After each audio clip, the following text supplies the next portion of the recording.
Nyciečiai kaimynai pasiėmė draugus ir išvyko pailsėti į Palangą. Palangoje poilsiaujantis burtininkai Nukliopa ir Malkomas Kukurbežiai bei jų giminaitė, Kupiškienė mediumė Marijona Pirštienė paplūdimyje jau kaip tik greta guli įsitiesę ant smėlio ir deginasi saulėje. Ta proga gulint Nukliopa net ir savojo krepšio įsitraukė paskaityti vieną savo čionai atsivežtą knygą, bet nebe burtų knygą, o paprastą poezijos ir eilėraščių kupiną knygą. Begulėdami jie trys tarpusavyje pasikalbėjo ir apie juos aplinkui irgi ant smėlio įsitaisiusius degintis ir gulinėti ant pasitiestų pledų kitus nepažįstamus asmenis, ir apie gerą orą būti taip prie jūros, ir apie savo pačių anūkus ir Marijonos dukters Irenos mažuosius vaikus Larnetą, kuriam jau daugiau nei 12 metų yra, ir mažąją Liliją, kuriai neseniai sukako dar tik 7 metai. O aplink juos zuja kiti žmonės. 2018 m. birželį štai įsivaizduojamas 3 Kupiškio krašto gyventojų draugų ir giminaičių pokalbis Palangos pajūrio paplūdimyje, kai jie pagaliau rado laisvą vietą, pasitiesė ryškiai raudoną pledą pačiame pliažo centre ir sugulė degintis prieš birželio saulę. Senoji burtininkė Nukliopa Kukurbezdienė guli ant pilvo, rankose laikydama atverstą mėlyną knygą, na pagaliau ir mums atėjo ramybė. Malkomai, žiūrėk, burtų knygas giliai į mėlyną krepšį paslėpiau, o dabar skaitau paties Rūtonio poeziją asams. Reikiagi sielai atgaivos. Tik va akiniai nuo saulės ant kaktos vis munka. Oras tiesiog pasakiškas, birželis vis dar aplinkui, o saulė kepina kaip vidury Liepos. Burtininkas Malkomas Kukurbezdis guli viduryje, pasirėmęs alkūnėmis, įtariai žvalgosi aplinkui, oras tai geras, pačiute Nukliopa, bet pažiūrėk, kiek čia keistų žmonių aplinkui zuja. Tiesiai mums už nugarų kažkokios plaukuotos vyrų kojos tūkso, kairėje kažkas dryžuotą pledą pasitiesęs, o dešinėje žali rankšluošiai šmėžuoja. Nėra kur kojos pastatyti, visi lipa ant galvų. Gerai, kad bent pusę butelaičio ir puodelį čia pat ant smėlio pasidėjom, bus kuo gerklę sudrėkinti. Mediumė Marijona Pirštienė guli dešinėje, aukštielnika su ryškiu rožiniu maudymosi kostiumėliu, ai, Malkomai, tu kaip visada visko nepatenkintas.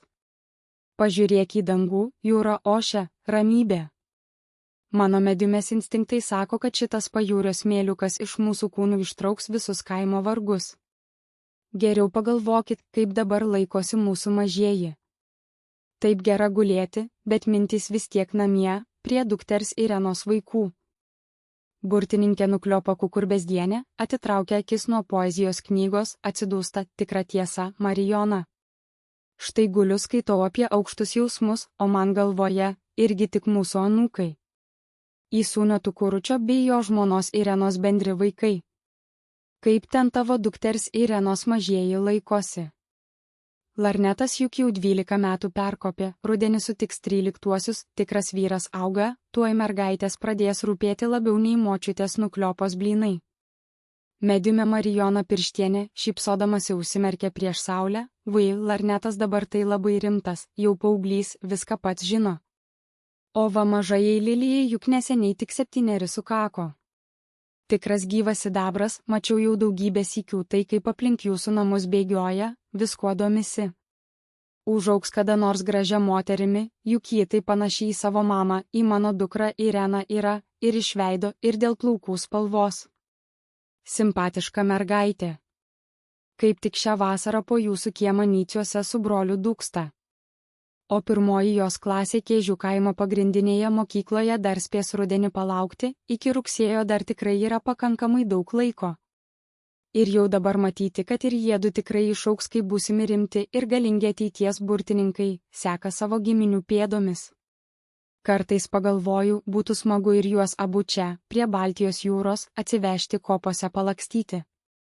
Burtininkas Malkomas Kukurbezdis pasitaiso savo žilą barzdelę, šiek tiek suminkštėjęs, na jau ne, su tokia kompanija Palangoje išprotėtumėm.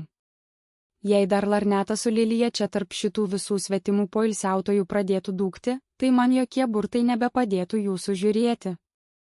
Be to, čia, šiame kurorte ir šiame pliaže jie jau kartą irgi su tėveliais lankėsi, buvo atvažiavę prieš kokius 3 metus.